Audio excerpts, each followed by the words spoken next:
Here we are to celebrate the launch of Lucinda Riley's The Missing Sister. Thank you so much for purchasing your copy through your local independent bookshop and supporting them through these ridiculously difficult times.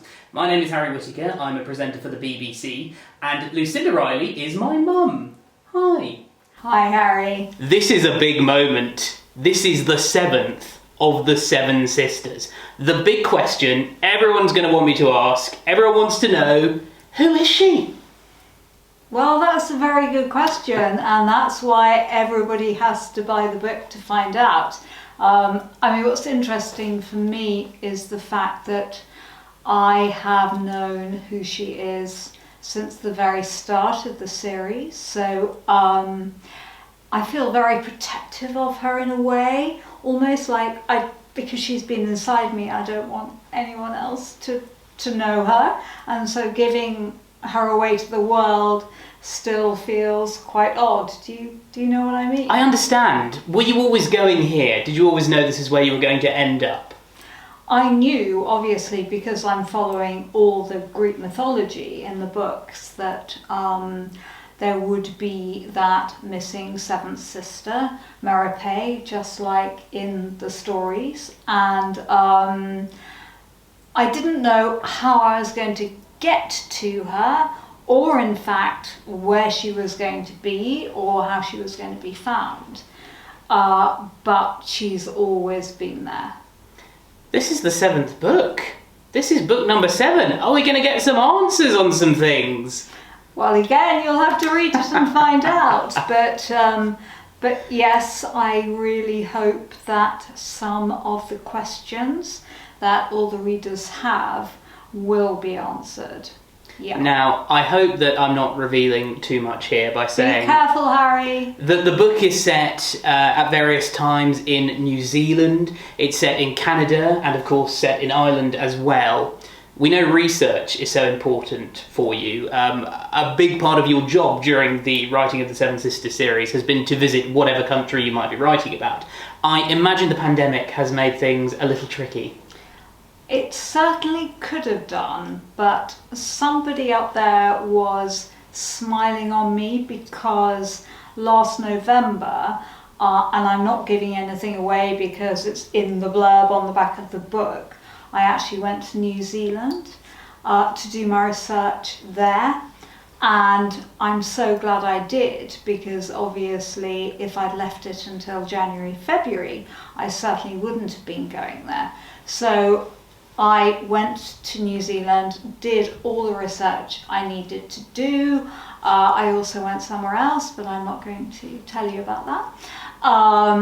And so sadly, the country I missed out on visiting, which I was really sad about, was Canada, because what actually happens, and I'm trying not to give too much away, is that all the sisters join together in the hunt for this missing sister, because they're all desperate, well, obviously to find her and find out who she is, so that she can join them and go on the cruise to lay the wreath a year on from Parsalt's death. So anyway, I didn't get to Canada, but the other place that they look for her is London. And obviously I have lived half my life in Ireland and the other half in London, so I knew what I was talking about there. And there's a certain hotel that I know very well, which is my favourite hotel in the world, which sort of plays a starring role as well. So that part of it was all good. How do you compensate for the fact that you couldn't actually get to Canada? Is it a case of research through libraries, books, etc.? Well, maybe not, travelling to the library this year, but is it reading? It's not just reading, actually, because the research my research anyway, the way that I do it, can't ever come just from the book. And there is a certain, for example, in Canada, in the place, in the big city I go to, there is a certain tunnel. And so I wrote it first with, without the tunnel. and then actually did some more research and realised that the tunnel actually had been built at that moment. And so it's those tiny little things, and I know that if I get them wrong, that I will get letters and emails from readers telling me very bluntly that I have got it wrong. And these are 800-page books, and they are stuffed with research and events that happen. So it just goes on and on. If you think each character has to go through a day, and each thing that they do from the moment they wake up, where do they find water, what do they have for breakfast, how do they get to work, are they driving, are they taking a pony and trap, if it's obviously in the past, which it all is.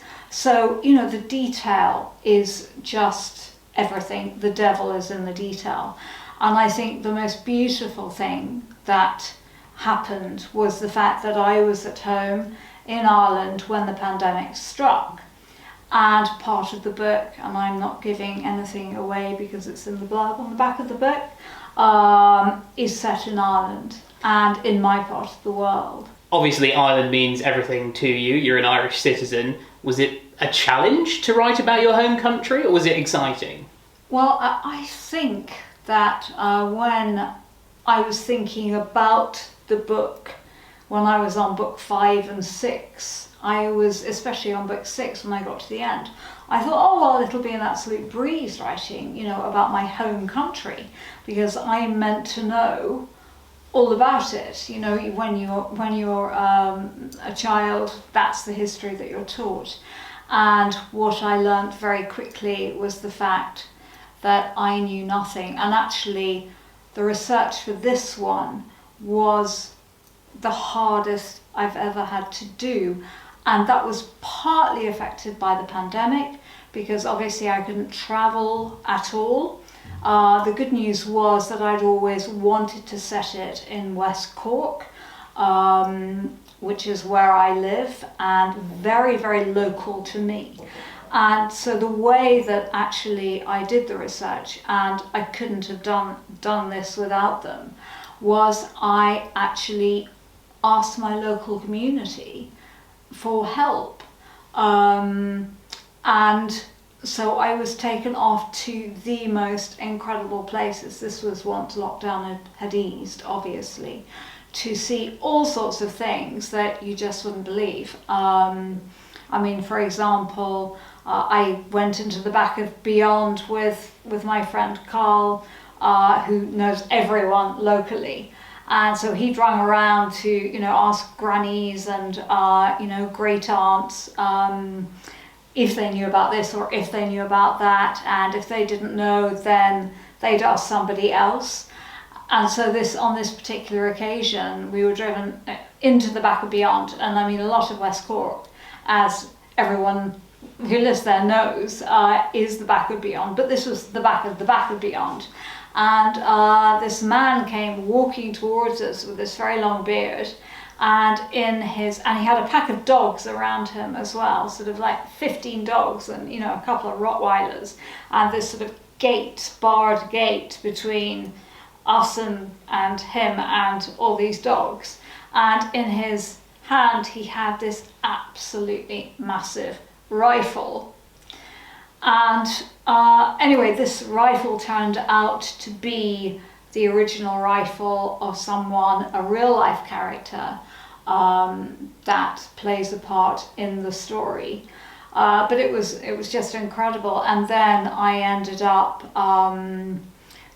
at cottages where arms had been stored, because the story is in the past set around the Irish War of Independence and the original IRA, and it's very important that nobody gets mixed up with what the IRA was then, which was basically Ireland fighting for its independence from the British, and not the provisional IRA that people will know from the 70s and the 80s.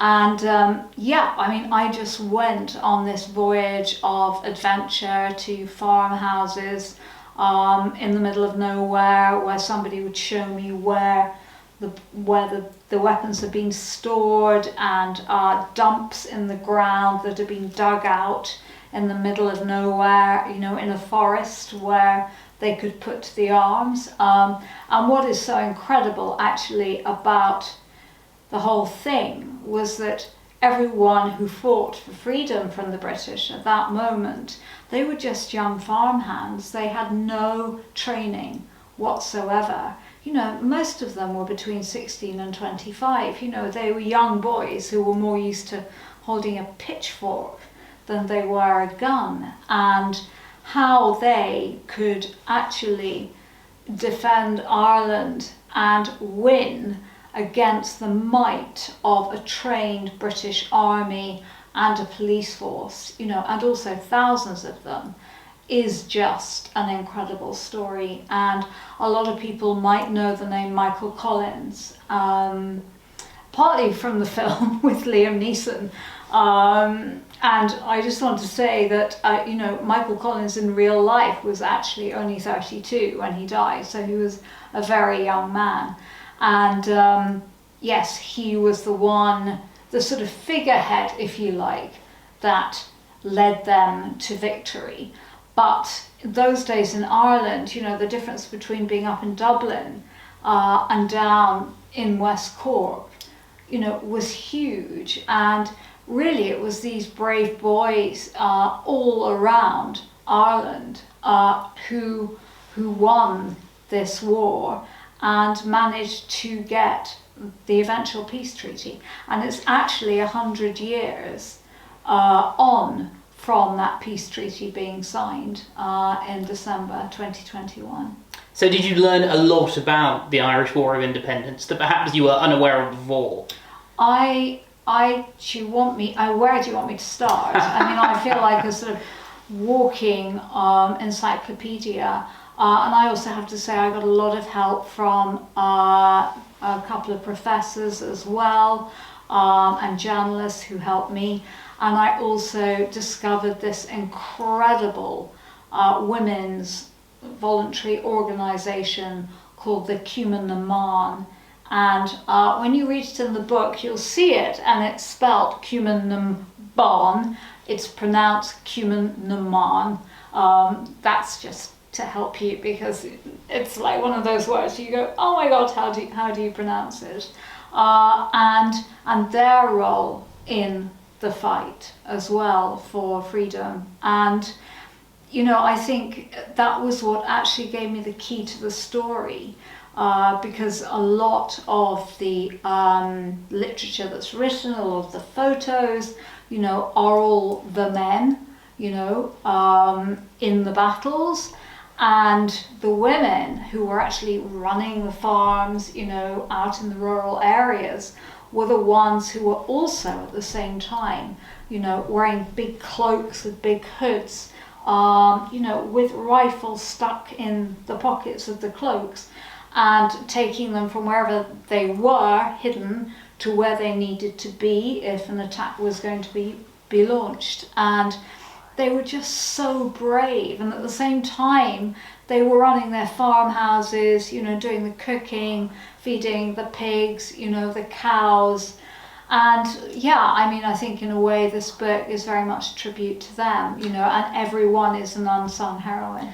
So you mentioned writing about the unsung female heroes. It's a bit of a theme with the Seven Sisters, isn't it? A, you've brought together a community of women that absolutely love your stories, and B, they all feature very strong female characters. That's important to you, isn't it?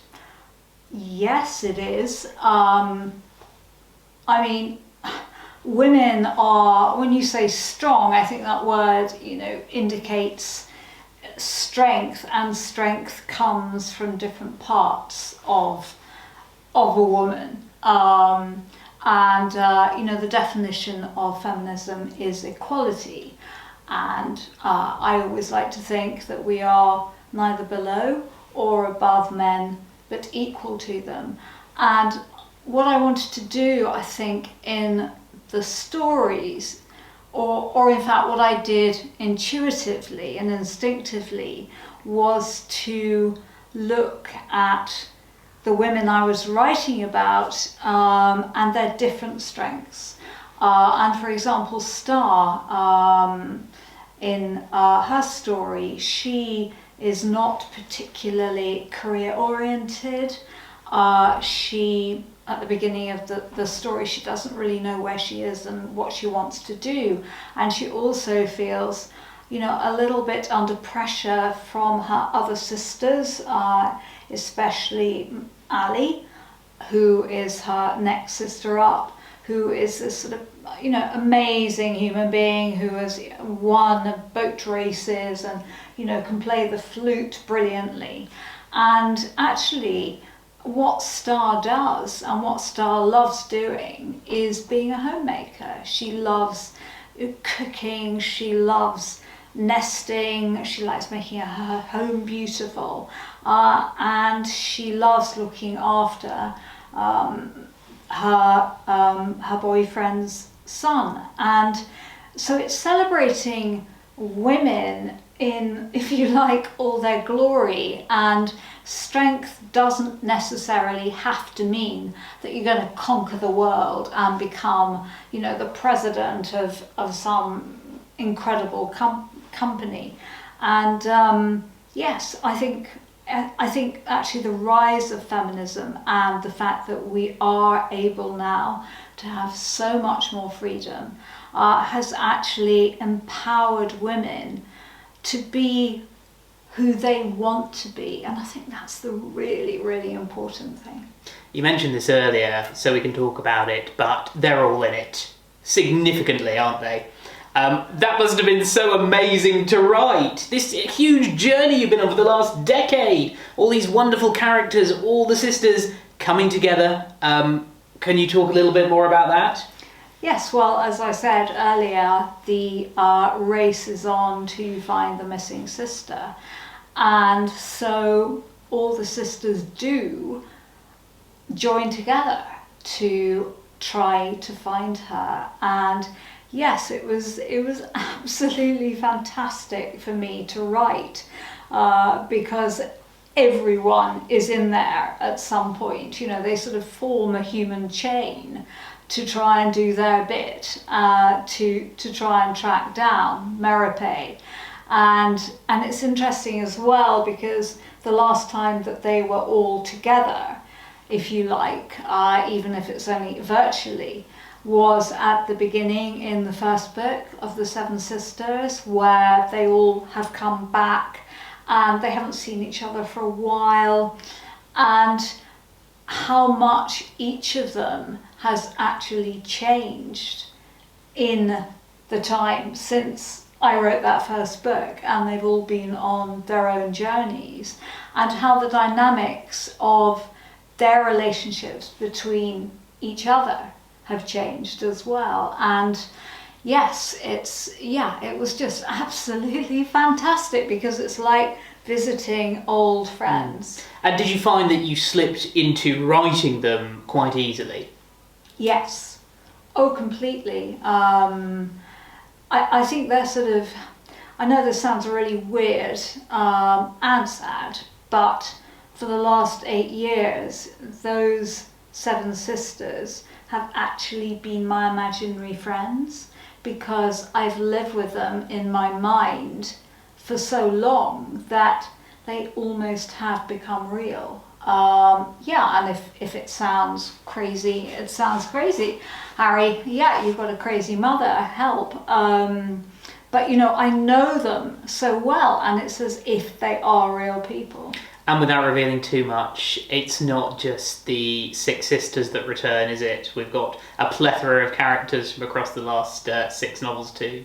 We do, yes. we have some guest appearances, people who have been around in the sisters' stories, who are still there and try to help in this search.